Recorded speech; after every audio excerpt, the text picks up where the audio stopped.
Recently, I have seen a resurgence in what is called the Albertan independence movement, a movement that wants Alberta to become an independent nation. Now, I thought Danielle Smith said her shit. I thought we were good and done with this movement, and we could move on with our lives in a happy world full of joy and amazingness. That is unfortunately not the case, because I have learned that Alberta has collected the right amount of signatures to hold an independence referendum. I want to take a moment to speak to conservatives from across Canada. You know as well as I, being a conservative isn't always the easy path, but it's the right one. Our principles rooted in freedom, hard work, and personal responsibility don't let us bend or break, chasing what's popular in the moment. They ground and anchor us to do what's right and what's true. As conservatives, we expect our leaders to stay true to these values while acting in the best interest of all Canadians. To do so takes strong leadership. Leadership with moral clarity, with a plan to restore Canada's economic leadership, to return Canada's international economy, solid and rule of freedom, and place it true to the cause that we work hard to get ahead. That is exactly the leadership the Conservative Party Canada has under Pierre Paul. Here's my best friend, a father, and a proud Canadian. He's a champion of our peace. We're going to tough, we see time and time again for all the best in the party's forward to do what's right for Canadians. Critical leadership is very popular. Here in Boston. We have a full Albertan support to continue the Conservative Party Canada. I ask you to join me in this start. Alberta, may I ask, what is your strategy? You can't just leave Canada because the side you wanted to win lost. That's so stupid. This is a democracy. What are you doing? Let me tell you something. I'm from Canada. So, if you don't know the background to the start of this independence movement, let me give you a little bit of a education.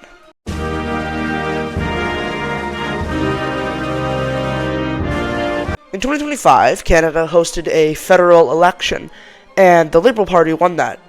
And so Alberta, in response, decided to throw a massive hissy fit, saying shit like, they're stealing our money, they're abusing us, they're using us for resources, just throwing a dumbass temper tantrum compared to like a fucking child throwing a temper tantrum because he didn't get candy. It's kind of like that. And it's been like that for, I guess, a year. I just haven't noticed it. I thought this movement died, honestly. It's really, really stupid. I did extensive research before I made this video because I wanted to ensure that that this video would be as non-biased as possible. And from the research I've gathered, an independent Albertan state would immediately crumble. It would be so sad. It would be so depressing. Alright, so let's get the obvious out of the way. Alright? The reason why most Albertans want independence is because of their oil. Right? Like, oil this, oil that, oil is amazing, oil is great, we love oil. And that is why we should become an independent country, because of oil. Right? Oil is great. We love oil. Well, first of all, let's be really clear. I mean, Alberta can completely fund itself without any help from the United States. I don't think many Albertans seem to even understand the difference between oil anywhere. Alright, there's a reason why Saudi Arabia is so rich. It's not because of their oil, it's because of the quality of their oil. Beautiful quality. Saudi oil is great. It needs no refineries. It needs no synthesizing. It can just be put at the back of a truck and driven off with it. It is fantastic oil, and that's why it's so cheap, because it doesn't take a lot of. It's not very expensive to collect. That's why Saudi oil is so cheap. Texan oil, same thing. It's amazing. A little bit worse than Saudi oil, but it's overall great quality oil. Albertan oil, though. Let me tell you about Albertan oil. Remember when I said that Saudi and Texan oil is great quality? Like 5 seconds ago? Yeah, well, Albertan oil? It's like fucking Play-Doh. It is so bad. It is so fucking terrible. It is horrible oil. You do not want to buy it. It is terrible. Let me explain to you why this is a problem, because you may not be getting this. If your oil looks like Play-Doh when it is dug out of the ground, then it is going to have to go through a long, lengthy, and most importantly, expensive synthesizing process, which means that you are going to have to sell your oil at a more expensive price. Because if you sell it at a cheap price, then it's going to cost more to synthesize than you will gain in profit. So if Alberta were to become an independent nation and begin selling their crude oil, no nation would want to buy that crude oil because it would be at a ridiculously expensive price. Which means Alberta makes no profit at all. Alright, so here's reason number 2, and probably the most important reason, the most important factor why an Albertan state would immediately collapse. It would fail to function, it would just fall apart. And that is because of the native reservations. I know that sounds a little bit racist at first, but just hear me out. Alright, Alright, so let's go back all the way to the beginning, to the British ages of genocide. Alright, let's do that. So, the British came, they stole the natives' lands, and the indigenous people, they were like, oh, what the fuck, you guys stole my land. And the Canadians, the British, but they were like, I don't give a fuck, this is our land now, it sucks to be you. And then a couple years later, Canada was like, oh, I'm so sorry, we need reconciliation, how can we make this better? And so the Native Americans, they were like, give us a little bit of autonomy. And the Canadian government was like, yeah, sure, we'll give you autonomy, just sign this treaty. And so they signed the treaty, and that was the birth of Canadian Native reservations. These Native reservations are all over the country, including in Alberta. So if Alberta were to declare independence from Canada, then the Native reservations, they're going to be like, yo, we don't want to go with you. We signed treaties with Canada. Why would we want to go with you? You're stealing our land. This is our land. We signed the treaties with Canada. We are not leaving with you. And so, a large chunk of Alberta is going to not separate with the rest of the province. Meaning that Alberta is going to look a little something like this. What is this? So if Alberta actually declares independence and the native reservations choose to stay in Canada, which they definitely will, a large chunk of Alberta's oil revenues are going to go bye. Alright, let's move on to reason number 2. Alberta has a massive overspending problem. Like, it's bad. It's really bad. February 26th, 2026, Alberta budget with the debt set to surpass $100 billion. Alberta needs further spending restraint, says the Montreal Economic Institute. And that was in February 26th, 2026. Not that long ago. What is it, May now? Okay, so 1 month, 2 months. In 3 months, the Albertan debt has already surpassed $100 billion. Look at this. It's already happened. But America has a debt of like 39 trillion. That doesn't mean that a 100 billion debt start is a good thing.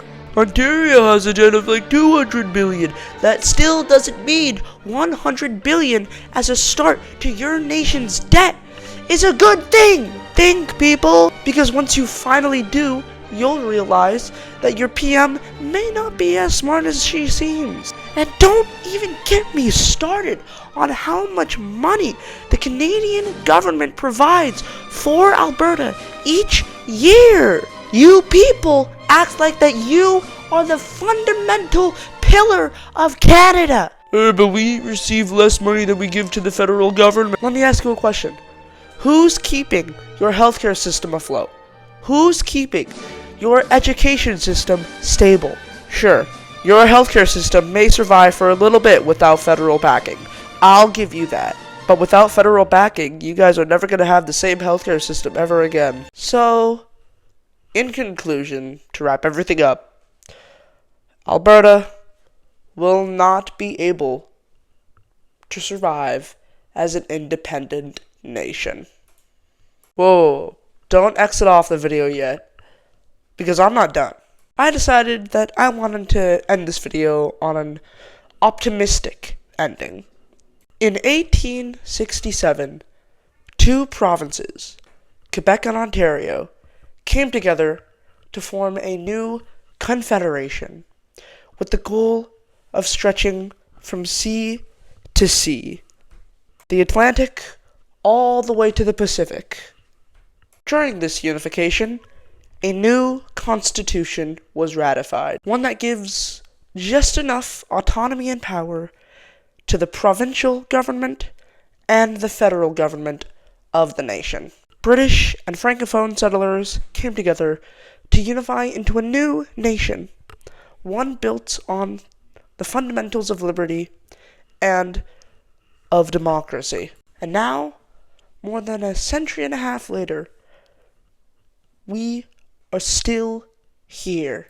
I consider Canada to be a very interesting country, and the reason why I believe that this country is so fascinating is because its political system is designed in such a way where the provinces depend on the federal government and the federal government depend on the provinces. Imagine Canada without Alberta, without those resources, without that oil. Imagine Canada without Saskatchewan or Manitoba, without that agriculture, that farmland. Imagine Canada without the Atlantic provinces, without Quebec, without Ontario, without Toronto, without British Columbia, without the territories up north even. You can't, because fundamentally, Canada without any of those isn't Canada. Now try to think of a province as an independent nation. You can't, because no province, not Ontario, not Quebec, not Alberta, is able to survive as an independent nation. The provinces are dependent on the Canadian federal government just as much as the Canadian federal government is dependent on the provinces. And I think that's what makes this country so unique. Canada is a confederation that is dependent on unity, dependent on stability, dependent on its people sticking together and staying united even through tough times.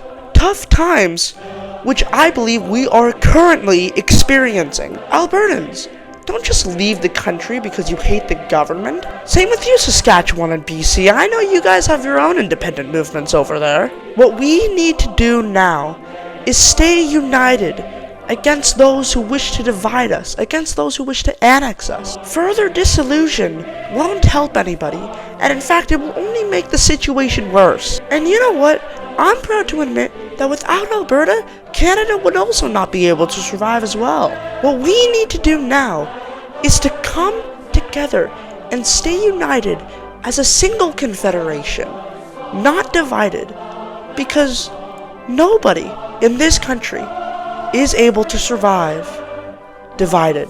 So Albertans, if you care about your family and your prosperity, then you will vote on October 19th, 2026 to stay in this country.